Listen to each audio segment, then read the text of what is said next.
If you're sitting down with a detail oriented person, say the free spirit's not even there, that's not hard to imagine. And the detail oriented person is reaching out for help, saying, "D, please help me right now. I can't get my spouse on board. They're out spending money right now, and they just don't see the avalanche coming. They don't see it. I see it. What's your next step there in that moment?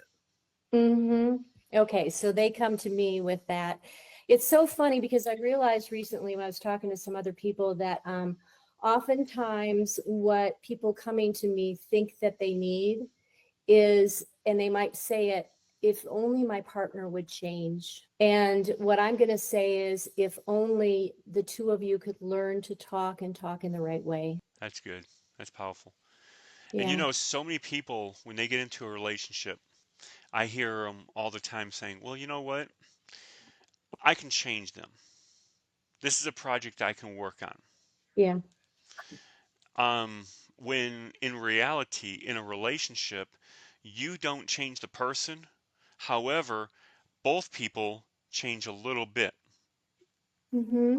And so I'm sure you deal with a lot of newlyweds, new couples, as well as people that's been together for many years. Yeah, both. And that's a big difference in the dynamic when you're talking to them. So, how do you work with the new ones versus the ones that's been married for a while differently? Oh, I love the question. I don't think I've had this one before. Yeah. So it's beautiful being able to work with them early on, um, because they haven't given up yet. They're not, they're just learning. And I think they tend to be more open to change and learning how to have those conversations. And so if you can set them up with the sort of environment to create and give them the courage to step in and not avoid those conversations from the very beginning, oh man, like that's going to be so, so good. Hmm. Sometimes when it's early on, it can still be really tough though. I just talked to a couple a few days ago, newly married, but they have a baby. And so they have all these other pressures and they're having a hard time because they are very different around money. And I think maybe a unique challenge that you have with those that are younger is maybe some discouragement, some surprise and discouragement that this is what they're encountering when they just thought it was going to be, Mm-hmm. rainbows, right?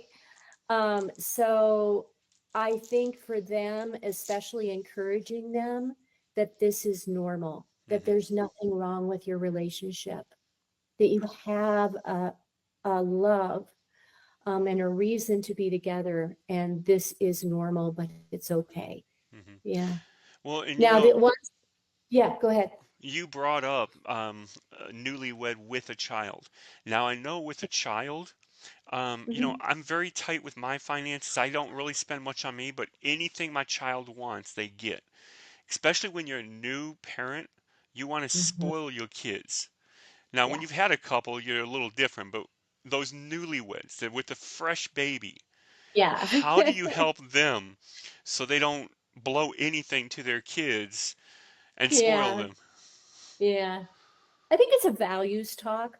I think it's like digging deeper into what are the deeper values. What do you really want for your child?